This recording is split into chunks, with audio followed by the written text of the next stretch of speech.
Welcome to College Recruiting Unlocked, the game behind the game. I'm your host, Coach Spree, and every week we break down the truth about recruiting. It takes a village to map out the proper recruiting journey, right?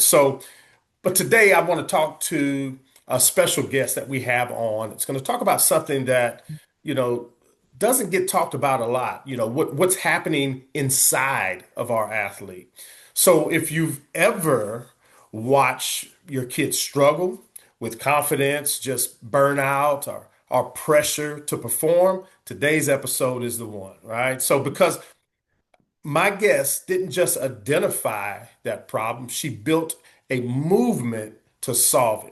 She's the founder of the Powerful Athlete, a platform dedicated to helping student athletes develop confidence, emotional control, and purpose, both on and off the field. So, Maria Flores, thank you for joining today and welcome to the show. Thank you. Thank you, Troy. It's been so great getting to meet you and getting to know you over the last few months. So I'm excited to be here. Thank you so much. Absolutely, absolutely. So, look, let's dive right into it. You know, the powerful athlete.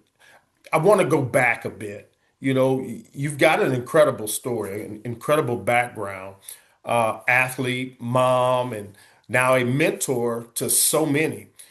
Tell our listeners where this all started and, kind of what inspired you to create something that's so needed in the sports world. Sure. Thank you. Well, my personal journey as an athlete, right, as a gymnast, from loving it as a 5-year-old to getting on team to starting all the hard work. And then I would say the last 3 years, it was 4 years maybe, it was extreme hard work. And by the end, I was enjoying some of it, but mostly enduring my sport. So it wasn't I wasn't too much of a happy camper at the end because it got so hard. Mm, I learned a lot of things through my sport: stress-free, healthy eating, emotional awareness. Kind of identifying my triggers, what sets me off into fear-based loops, how can I bring myself back. um, Procrastination, when you fall into bad habits like procrastination or complaining and feeling like a victim. And in my experience, it also ended with a dramatic weight gain after gymnastics. mm. So this whole thing kind of shaped me in terms of, oh my gosh, there's got to be a different way for an athlete at the elite level to go through their journey. Um, and then Wow. adding to that, when I married Roberto, my husband is a two-time Olympic swimmer. And so having our babies and then raising kid athletes, it just gave me the whole other perspective on what it's like as a parent to see your child, to want to support them, to want to help them. The joy of being, a family in athletics is such an important thing, but the struggles that you feel as a parent trying to figure out how to help your kids. So seeing all this was actually like my motivator for creating the powerful athlete, Mm. specifically for the elite youth athlete and their families. And so this is Gotcha. with all my love for them, for us, because sports is so amazing and it should be a source of joy more than a source of stress and frustration. Absolutely. I agree. I agree. So let's talk about the mindset gap in youth sports, right? You said something once that stuck with me that, athletes train their bodies, right? They so focus on training their bodies every day, but rarely do they train their minds. That's pretty deep. So what are some of the biggest mental and emotional struggles you've seen in today's athletes, and where do you think that pressure is coming from? Oh gosh, so many. I had some time to think about this, and so I'm going to simplify it and talk about four main things today. A lot of the sources of pressure are coming from the way we think of mistakes. So we need to reframe mistakes, and I'll go into that. Obsession with control, Mm, wanting to control everything, both the kid and the parent. Comparison mode, which is what we tend to fall into in every single way in your sphere. I know you see this every day, coaches free, because they're like, well, my teammate already had whatever, 2 calls with recruiters. And so it's never about me, my process, my goals, and my person, but me as compared to everyone else. So that's a Mm, huge thing that's not helping. And the fourth thing that I see, it's a mindset thing because even though it's related to nutrition and diet, there's this whole belief that I need to eat a little less because I need to be thin. So mm, athletes are wanting to be thin, maybe because they feel it's linked to performance, but it's just like this thing, like now being thin and having some muscle definition and being very skinny is almost like an end in itself. And so that causes them to underfuel and wreak havoc in their health and their mental health and mm, their ability to train and perform, and obviously in their ability to reduce the risk of injury. So these are the four things. And so I'm just going to go into each one for a minute, if that's all right. So reframing mistakes, and this happens with non-athletes as well. Sometimes there's just a streak, right? Whether I learned it in my family or it's in me, but like I hate making mistakes. Um, get a 96 on the test. And my daughter did this a couple weeks ago. So, my 15-year-old swimmer, and she was like, "Oh, I got one wrong because blank." And she told me what it was that she answered incorrectly. She wasn't focusing on the 96 and the other 24 questions that she got right. She was thinking of the one she got wrong, and it stuck in her head and it put her in this stressful loop. And like lack of belief in myself because I got that one mhm, easy question wrong. Okay. And so they're doing it. They're doing it on the basketball field. They're doing it on the volleyball court. They're doing it in the pool. They're doing it all the time. Okay. Mistakes, mistakes, not good, not good. And then they're looking at the coach. And if I had a good game, this happened with a baseball player. Oh my gosh, instead of coming in happy about last night's game, now I'm scared because am I going to be able to do as well today as yesterday, or am I going to make mistakes today? So I wow. see this all the time. So we need to help them reframe mistakes. And we need to do that as coaches and mentors and parents and say, okay, you need to make mistakes to learn. Otherwise, just stay confined to something very simple where you're not going to make mistakes because it's so easy to master and never grow, never do anything bold, never Right. get to the next level. So we need to teach them the value of mistakes, right? And being able to reframe that. Obsession with control is kind of linked to it, correct? So some kids and some families are like, okay, well, this is the training program, but they're not giving them enough, whatever, weight strength training. So now I hire a coach on the side. And then, well, this isn't enough. So I'm sending into this camp. And then this, but maybe I need private lessons. And do they have the best gear? Okay, this gear isn't good enough. I want to get whatever the top player in the NFL is using, and I need to control this, and then we have a tutor for the SATs, and then we have her. Oh my gosh, so sometimes there's an extreme amount of control and elements that go in, and sometimes the kid wants to control everything in their sport, in the way their body moves, in their exercises, gymnasts and divers, right? I have to control everything because they have to be so precise, but this control thing doesn't let them let go when they're competing or playing. If they can learn to do that, and it's what we teach them and get into a different mode, their body knows what to do. Mhm, It's about letting go and kind of relinquishing control after a while. The third one is comparison mode, which I already kind of talked about. It's happening all the time. Okay. And they are not focusing on their journey, their learning, where I was a month ago, what I can do, and all the steps in the process. And I know sometimes it's so competitive that yes, they need to get on varsity. They need to do this. They need to make a cut. Of course, competitive sports are about comparison. I get that.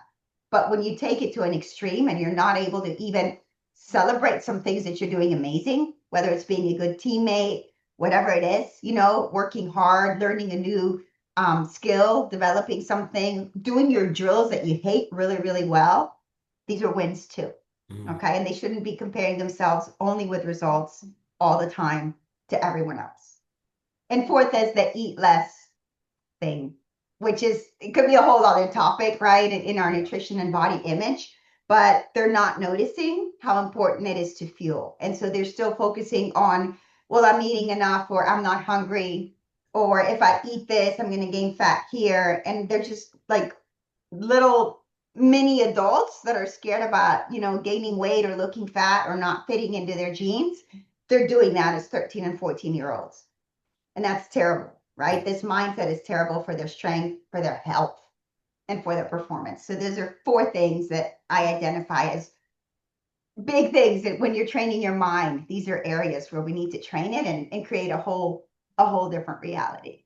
Wow, that's some valuable information right there in itself. So let's do this. Let's talk about the birth of the powerful athlete, right? So where that shift was, because you saw a problem and you decided to fix it, right? Basically. So walk us through that. What exactly is it, and how does it keep, or how does it help athletes and parents, with that mental gap? Yeah, sure. So for the origin of the powerful athlete was through Let's Be Fit Today, which was the brand I created for nutrition and health coaching. So I did that about 9 years ago. I had spent, after I recovered from my eating crisis and my weight gain after gymnastics, and I got thin and fit again, I stayed a little scared, as to whether I was going to be able to maintain that fitness and that eating healthy mode. And so I decided to create Let's Be Fit Today to teach things kind of like stress-free, healthy eating. I didn't coin the term, but I have embodied it. Mm, And so when you're able to eat healthy in a fun way, and it might take you a week or 3 years to get there. It took me a while because I coached myself through it. I didn't have the help.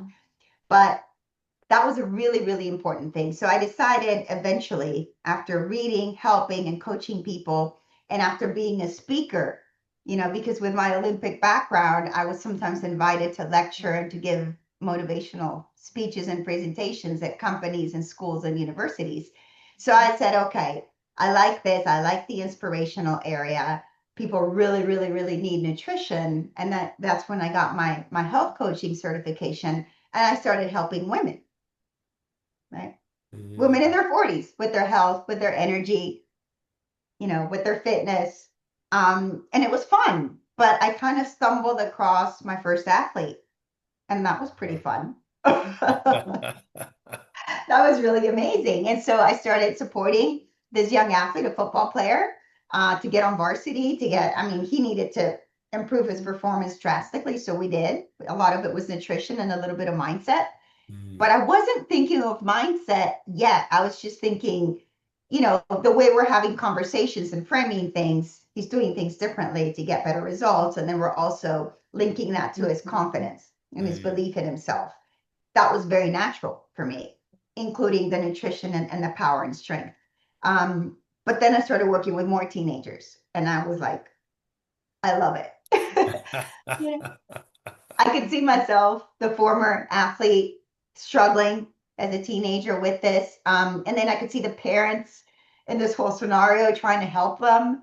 Um, Sometimes parents are doing a lot of things great. Sometimes they're inadvertently making mistakes, whether it's, trying to live their dreams through their child or not really listening to them or not building in enough rest in their kid or listening to an expert coach because of his prestige, but not realizing that this might not be the best coach or environment for my child. Mm, So there's a number of ways that parents might not be doing the best thing and all with love and good intentions, right? So seeing this, then I studied my certification in mental health. So I got to do that as well. And so started to add the mental health, managing anxiety, breathing, visualization, all these performance mental skills for athletes, and that can help basically anyone. And that's how I ended up creating the powerful athlete. So it's mm. it's designed, for the youth athlete and their family so that they can take the kid to perform at his best or her best, whatever that may be. Right. It might be doing my best this season. It might be ending my high school career on a high and then not pursuing college sports. It might be earning that spot at one of my favorite schools. It might be going pro, or in my case, for some of the sports that I support, making the Olympics. So I've had a couple Olympians too, which is really fun. But it was created to help the athlete take that big step, reach their peak performance while we are protecting their physical and mental health and always making sure that the joy in sport remains. Right, right. That's awesome. That's awesome. So let's let's dive a little deeper into what you provide, right? What that program looks like and what it all includes. And I want to do this too. On top of that, let our listeners, because we're going to let our listeners know who we're speaking to today, but I want them to hear it from you. So tell us a little bit more about your background leading into what this program provides. Okay, thank you. Okay, so I'll go backwards. So I did start gymnastics as a 5-year-old. Loved it. Didn't want to go to a birthday party because that would mean skipping practice. So unless we could make them both work, I would just skip the party, right, to go to gymnastics class. Then I joined the team as an 8-year-old, started training 3 hours a day. And the week I turned 12, we live in Guatemala, right? I'm from Guatemala. I was the opportunity to go to a tryout at the Caroli's gym in Houston, Texas became open. So we went out there and we did a tryout. And a week later, they found a host family for me. I was registered in the 7th grade with a new family, new country, new team, and a new school. And I was kind of, Awesome. but I was loving it. I mean, I was homesick, but I was loving it. I was doing what I wanted to do. It was my dream. Right. The gymnasts from the television were now next to me, so that was incredible. I was carpooling with Mary Lou Retton. So that was pretty good. Who won the Olympics the following year? Nice. So Yes. that was my background. And then, like I said, a few years later, going elite and trading at the international level and competing internationally, when it got really, really, really hard. And I tended to go into comparison mode and mental blocks and what's going on with my body. Oh my gosh, did I gain 2 pounds? 2 pounds. Can you believe it? Yes, we're measured by 1 or 2 pounds. So this stress was not helpful. But I did manage to hit, my Olympic dream and make it to the Olympics. I wanted to hit 8 out of 8 routines and kind of end on a high note. I went out there. I slipped in warm ups. I landed on my neck in the 30-second touch on bars, and that was my warm up. Mm. I got up there. I competed. I finished it well. I hit 8 out of 8. You know. Then I went to the hotel or the village. I took off my leotard, and I was a retired gymnast. Wow. So Wow. that's why I talk about the identity crisis and the difficulty transitioning to something else. So there's Right. things you Right. can do during your lifetime as an athlete to prevent that, Mm. right? I did not do that. So that was a big fall. So that's kind of my background. Gotcha. Yeah. And then Gotcha. what the powerful athlete entails is through workshops and speaking engagements, I can teach and support a wide audience. I was at a high school yesterday with 90 girls. Wow. It was the female soccer team, the volleyball team, and the cheerleading team at a local high school. So that was super, super fun talking about their nutrition. Using one girl as an example, we realized she was under fueling by about 700 calories. And so, where can we add some of those calories and snacks during the day? Just giving them a very, very clear answer to what they can be doing and how. So, that's a lot of fun, the workshops. Then I have group coaching, which we meet 2 hours a month in a virtual group setting. And I send them a workbook so they can have their exercises, and we create the power lunch, the power snack, and we learn these things, and we also do the mental skills.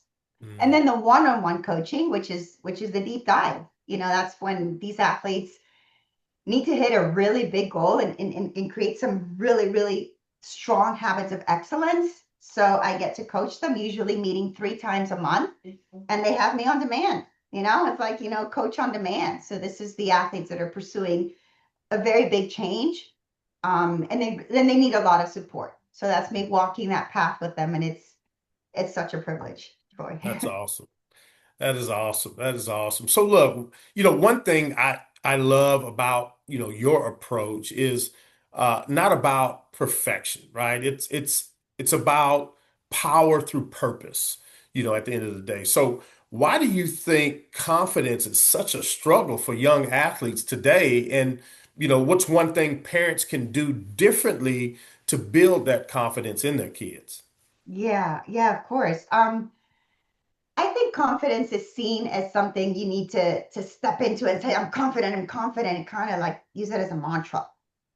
Mm, Okay. And I don't think that approach works so well. mm, um, I would guide parents and athletes to think of the things in terms of my belief system, my habits, and the small things that I do every day until they become habits, and then I don't have to force myself because later they become natural.